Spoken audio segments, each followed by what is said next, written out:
6 red flags you should not ignore in your relationship. Does any of this look familiar? Red flags can and do mean many different things in a relationship. Sometimes they are indications that something is amiss and should be addressed. Other times, they are signs that you should pack up and quickly get the hell out. Here are 6 red flags that your relationship deserves attention, or that maybe it's time to move on.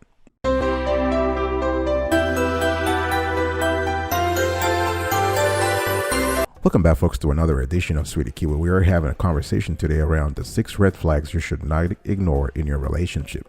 I hope you are doing fantastic. If you're doing as great as I am, go grab a cup of coffee or tea or vodka and let's roll. So let's talk now about the 6 red flags. Number 1, there's no genuine connection. If there's no real connection between your partner and yourself after a while, and you feel lonely, even when your partner is around, that's a big no-no. You know, you feel like you lack companionship. You feel left out. You feel in tune with people around you, but not in tune with your partner. You feel outgoing and friendly, but not when your partner is around. So those are things that you really have to think about and know that it is probably time that there is a situation that needs to be addressed.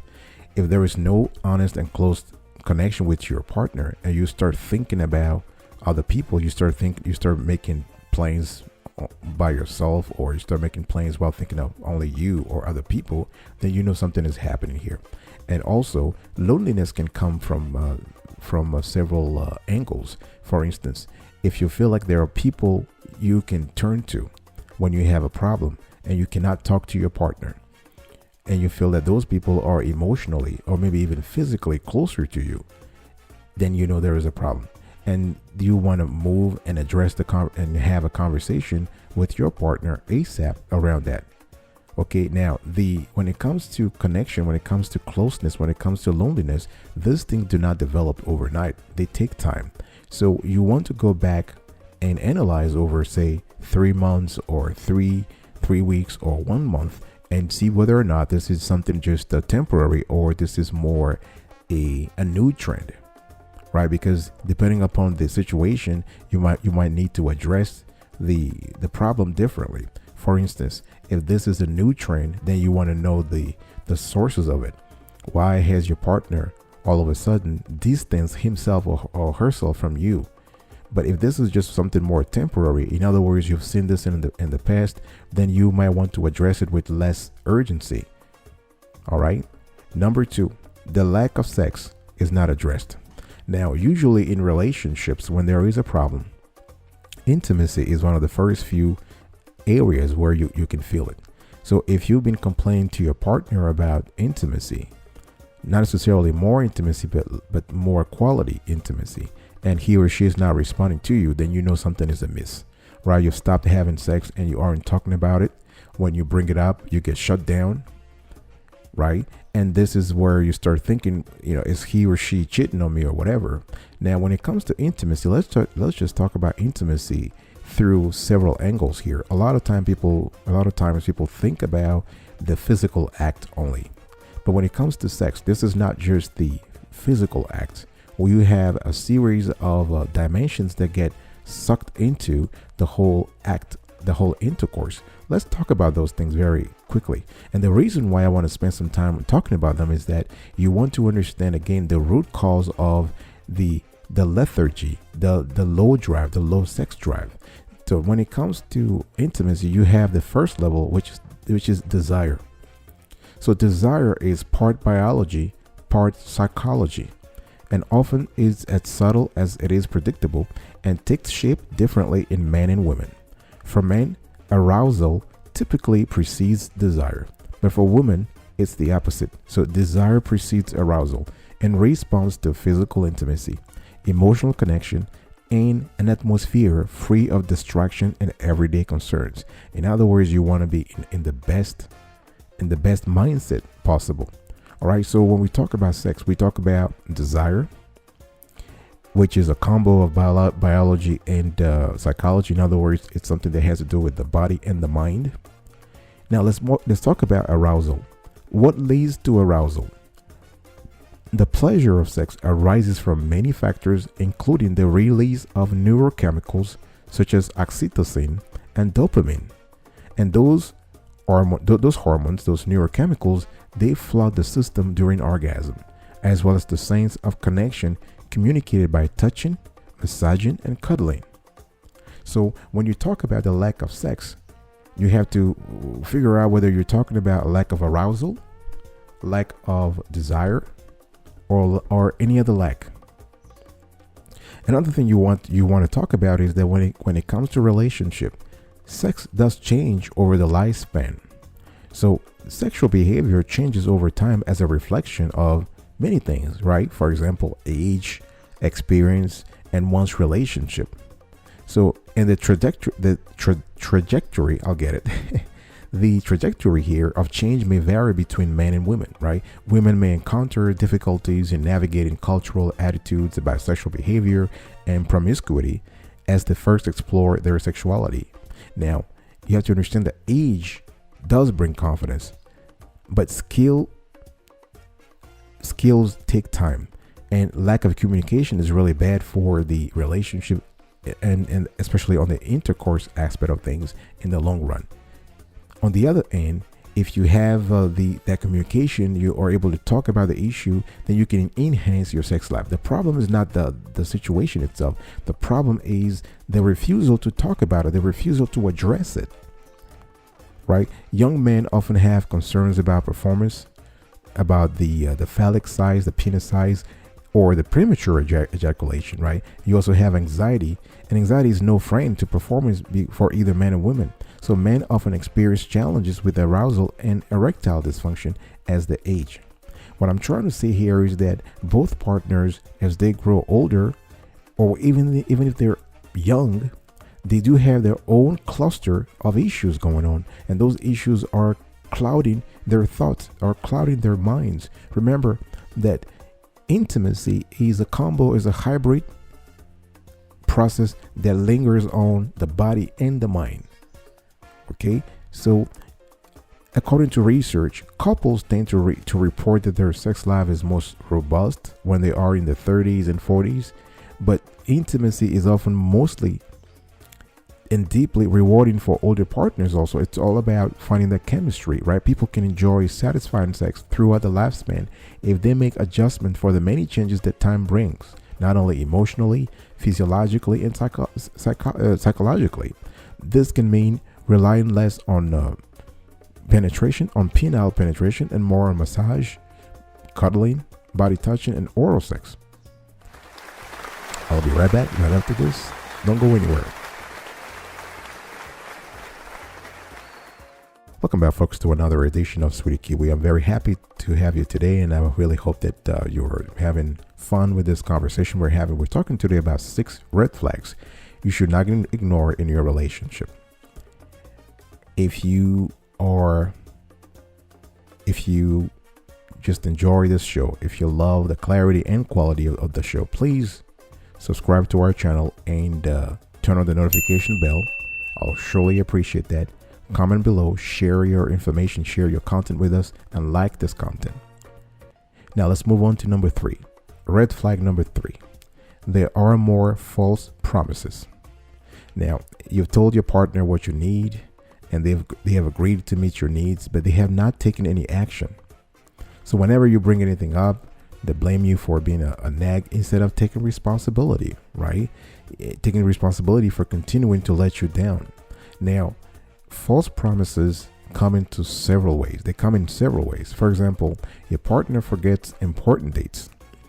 You know, your birthday, your anniversary, that kind of stuff. Your mother's birthday, your father's birthday, that kind of stuff. They forget important dates, or they forget promises made to partners. In other words, the couple's friends, your partner's made promises to them, and he or she hasn't followed up.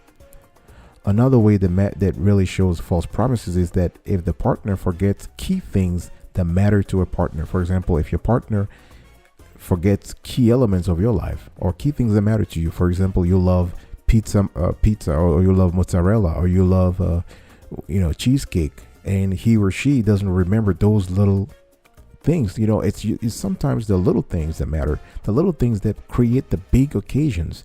And if your partner starts forgetting those things and not keeping his or her promises, then we might have a bigger problem. Forgetting key people that matter to a partner, right? So your partner doesn't pay attention to your friends anymore, doesn't ask you how your colleagues are doing. Your partner doesn't care about what's going on in your life, the charity that you are volunteering at. He or she doesn't ask you what's really happening. This also could be part of the not keeping promises pattern. Another thing you want to pay attention to is if the partner forgets promises made to other people, not just to your relationship, not just to your family members, not just to your common friends, but just in general. So your partner has become, I would say, someone who just makes false promises over and over and over. So you might think you might ask yourself if this person is in their right mindset, if the person is in the right zone, mental zone. And chances are they might not be. So you want to move ahead and address that. The fourth thing you want to pay attention to here is there is too much defensiveness going on. Let's say your partner has become all of a sudden very defensive. In the last few weeks, months, or years, he or she has become very defensive and is getting mad at a little thing, just a little something. There is just you have some element of passive aggressiveness going on. He or she all of a sudden can switch from happy to sad to frustrated to restless. All of those things are demonstrating there is an underlying cause, and you want to get to the bottom of that. So when you tell your partner that something hurts your feelings, they respond in a way that is dismissive or blaming. It's your fault, or you always talk this way, or you're not, be smarter next time. That kind of dismissive way, right? Rather than being curious and caring, they're answering you in a dismissive way. So as a result, you end up with a pile of unresolved issues. Right now, defensiveness can actually arise through various ways, and we've done research around the topic. We've found five different ways where defensiveness can actually arise. Number one, you have communication. So the person is just defensive while communicating with you. Your partner is talking to you the way they're just talking to you in a very dismissive way. They use the foul words. They use disrespectful words. You also have avoidance. So your partner is avoiding you, not just in the bedroom rather. Your partner is avoiding you, probably in the bathroom too. Who knows? It depends on what really goes on in the bathroom in your relationship. But my point is that your partner is avoiding you. He or she is avoiding conversations. He or she is avoiding topics that are important to you. Defensiveness can also come from conflict. So out of a little situation, a big thing is created, right? So you have drama. He or she dramatizes everything so that there is no possibility of a conversation. Everything just becomes a conflict, so that you just shut down. You can't really talk. So that's also something that you want to pay attention to. Or the partner is just quiet. So you have quietness. This is some kind of a very confusing quietness, serenity, but really, inside there is no serenity here. I mean, he or she is not serene. He or she is not peaceful. He or she is just quiet. And this is the kind of silence that is deafening. There's the kind of silence that is preceding the storm, and the silence is very disturbing. Another way where defensiveness can really cripple your relationship, it could be a red flag, is if this is surrounded by passive aggressiveness. Passive aggression, right? If somebody is passive aggressive, it means the person really bursts from peacefulness, if you will, from serenity to anger, or the person is angry but they don't manifest it, or they act in a very sneaky way, very sneaky way, and that's very dangerous. All right, you rather have someone who is just very open, very extrovert in terms of expressing their their opinion and their anger, as opposed to somebody who's hiding it. Because you never know what's going on in people's mind, actually, which is why we dedicated an entire show on the issue of introvert versus extroverts. And if you have an introvert partner, you need to talk more to make sure that his or her views are known, because you don't want this introversion to turn into passive aggressiveness. All right, I'll be right back right after this. Don't go anywhere.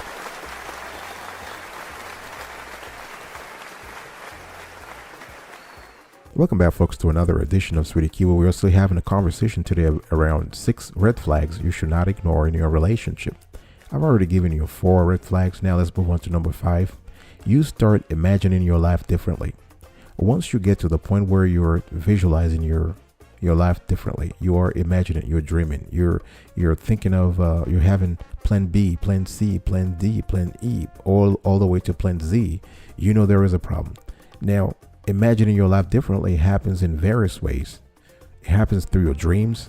So you all of a sudden you start dreaming about things that do not involve your partner, about situation where he or she is not in there. You are independent all of a sudden. You think independently. You don't think in terms of we, in terms of the couple. You think in terms of I, using singular. Your personal goals are now reshaped. So you're thinking personal. You're thinking me. Here is what I want to do, as opposed to here is what we should do, right? You start imagining your life differently in terms of, if somebody asks you, for instance, what do you see yourself in time and place? The 2 most important dimensions, time and place. So if people are asking you, what do you see yourself in 5 years or 10 years? You start thinking, oh, I see myself in another area, in another city, in another household, in another relationship. Then you know there is a problem.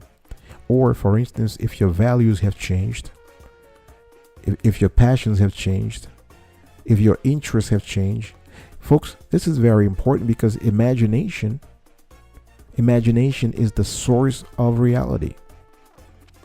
Imagination is the source of reality. Think about this. This is very deep. Imagination is the source of reality. Anything that's happening in your life, whether you got that degree or got that job, you first had to imagine it. You first had to visualize it. You first had to think about it. So if you start, your thoughts are controlling your life. This is not a new age kind of thing. This is real.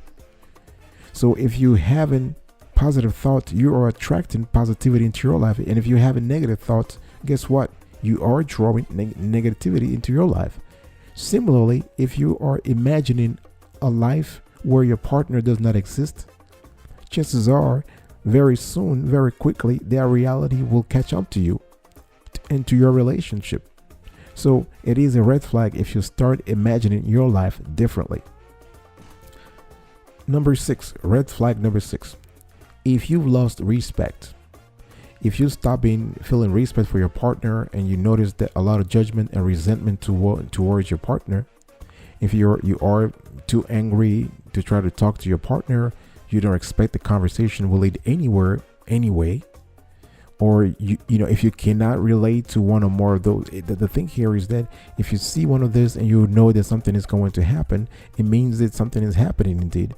It means that you need to improve things. If you see your partner also now respects you, in other words, he or she has also lost respect for you, right? Another thing you need to pay attention to is the respect that your partner shows to people who matter to you, because respect is not unidimensional, it is multidimensional. So if your partner does not respect your parents, for instance, your mother, your dad, your brothers and sisters, your cousin, your nephews, blah blah blah, I mean the whole family, your grandfather, your grandmother, if your partner doesn't have that basic respect and courtesy for your people, chances are he doesn't respect you either, right? So it goes both ways. You lose respect for your partner, and he or she also loses respect for you and to your folks. All right, so this is it, folks. So this is really today's conversation. In a nutshell, just want to quickly recap what we have here. The 6 red flags you should not ignore in your relationship are: There is no genuine connection. The lack of sex is not addressed. There are more false promises. There is too much defensiveness going on. You start imagining your life differently, and you've lost respect. If you can relate to one of these or more red flags, it doesn't mean that your relationship is toxic and destined to fail, though. It just means that you have areas that need improvement, because you first need to acknowledge that there is a problem to be able to solve it, right? So acknowledging that these red flags show up in your relationship is a significant step forward in terms of resolving the issues. So these are important signs, because while you may be able to deal with some of this now, over time they will get harder to fix.